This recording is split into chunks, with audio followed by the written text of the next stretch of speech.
香港当年可是东方之珠，不只是东西方商品与财富、贸易沟通的纽带，更是东西方文化与思想融会贯通的桥梁。记得我小学时学会的第一首流行歌曲就是《水手》，直到现在，我们刘德华人喜欢自称为刘德华，依然是在向这份童年的美好，在向香港的四大天王致敬。香港的繁荣成就了李嘉诚，李超人炒热了香港跟内地的房价，带着满满的收获与财富移民去了英国。这笔财富有多少呢？据说英国的能源、通信等等国家命脉有超过30%被李超人收购。富可敌国，李超人可不是随便说说。超人已乘黄鹤西去，此地空留一地鸡毛。李超人所留下的可不仅仅是高地价，还有地产过热所必然带来的高人力成本、高融资成本、高人才流失等等一系列的问题，共同构成了一个非常恶劣的环境，令制造业难以生存。香港和内地从此走上了不同的发展道路。内地的农民工穷怕了，也苦惯了。房价贵，那就睡大通铺、睡工棚、睡火车站。内地有一部电视剧叫《天道》，天道中有一句台词叫“待在不是人待的地方，干不是人干的活”。天道很形象地描绘了内地企业的艰辛，以及内地工人不惜尊严、不计性命，也要拼出一条血路的决绝。据国际人权组织统计，在改革开放初期，大陆共有8亿贫困人口吃不饱饭，而等到富士康在深圳投资建厂的时候，仅珠三角地区1年大陆劳工就要丢掉1万根手指头。对于吃不饱饭的人来说，最想要的不是劳工保障，不是加班补贴，更不是什么自由民主，大家最迫切需要的是一份工作，一份能养家糊口的工作，一份能按时发工资的工作，仅此而已。贫穷，从父辈开始的饥饿，可能会祸及子孙的无休止的贫穷，这才是最深沉的绝望。大家可以直接查阅诺贝尔文学奖得主莫言的小说，就会对贫困的可怕有更直观的感触。大陆政府深知贫困的可怕，所以顶住了国际人权组织的压力，顶住了国内外舆论的压力，宁可背负无尽的唾骂，也要为8亿贫困人口保住这一丝卑微的工作。为了抓住这一丝机会，大陆有3亿农民工，这就意味着上亿的留守妻子，上亿的留守儿童。上亿的留守妻子，他们常年独自一人，家里家外，老人孩子，农田农活，都要一肩挑起。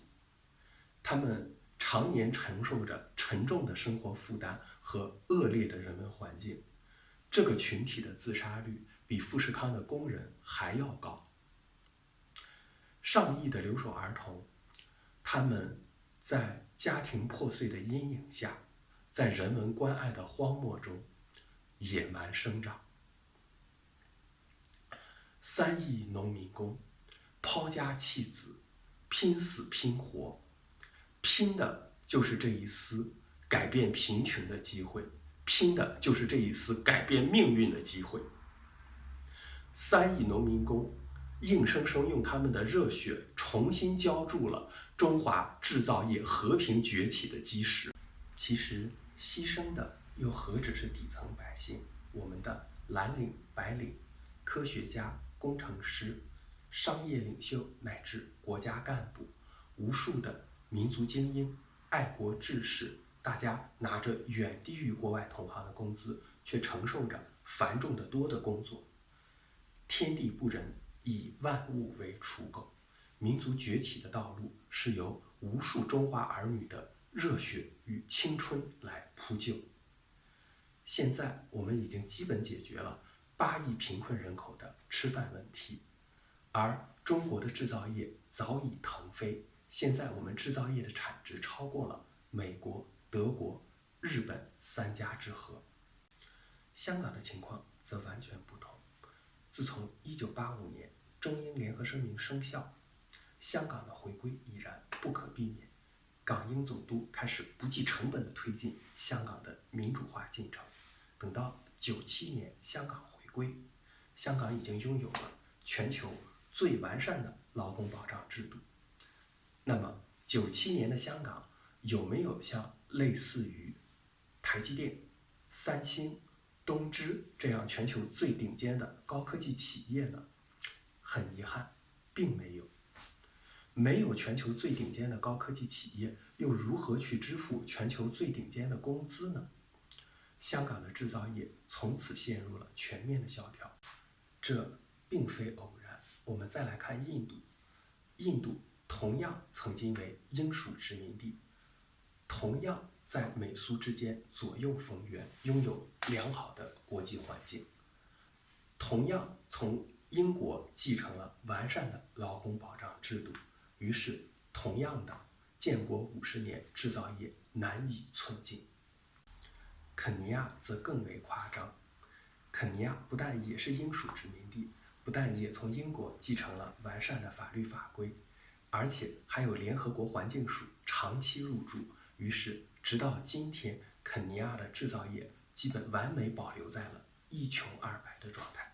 肯尼亚的底层百姓就在日复一日的饥饿中享受人权，在年复一年的贫困中拥抱环境。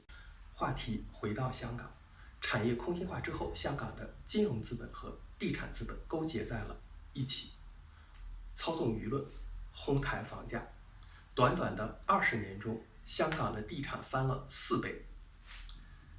这种枯竭式的攫取香港社会发展的红利，迅速透支了香港的未来，也大大加剧了香港的贫富分化。这一点跟英法很像，英法两国同样是产业空心化，同样是房产资本跟金融资本勾结在一起，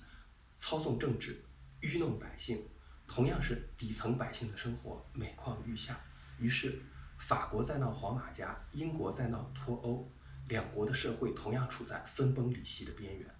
香港当前同样处于动荡中，自6月份以来的示威游行，并非单单是在抗议逃犯条例，而是源自某种更深层的情绪，恐惧与焦虑。焦虑来自高房价、低就业，来自辉煌的历史跟困顿的现实之间的深深落差。恐惧来自对未来的不确定，来自对大陆的不信任、陌生与隔阂。我们如何从这个困局中走出来？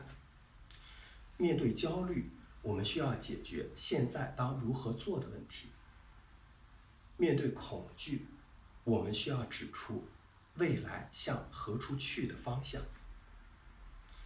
而这一切的前提跟基础，都是我们是如何一步一步走到今天这个状态。这正是今天这个视频的主旨。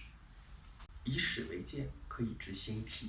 以人为鉴，可以品得失。在这期节目中，我们提到了同属英国殖民地的印度和肯尼亚发展过程中的经验教训，也提到了英法2个国家。这里特别说明一下，英国曾经是香港的宗主国，是香港各种制度的源头，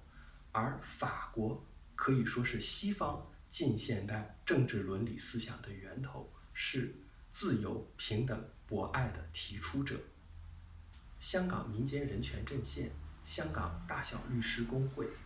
香港大学学生会，还有所有参加这些游行活动的团体与个人，大家既然站出来，想要为香港的未来贡献一份力量，那么对于这些案例就必须要有所了解。这里简单总结一下，方便大家回顾。35年前，香港同时获得了双重机遇。对外，香港是东西方交流的纽带，仅靠转口贸易，香港就能获得源源不绝的巨大财富。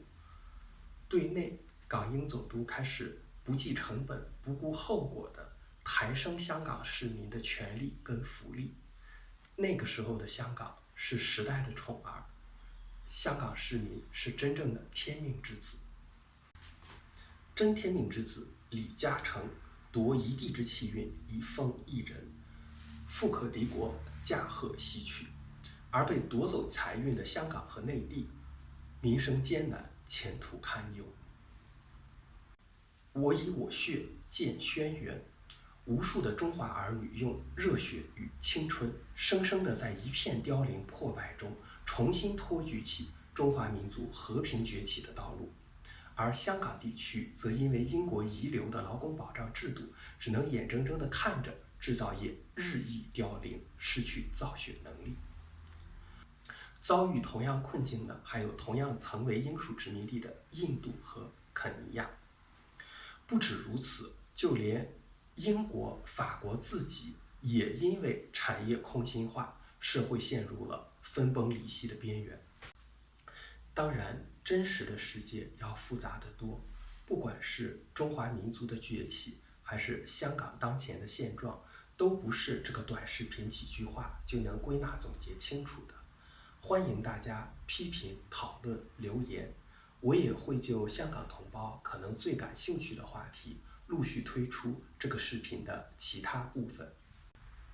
我相信中华文明的生命力和凝聚力，我相信我们的每一个同胞，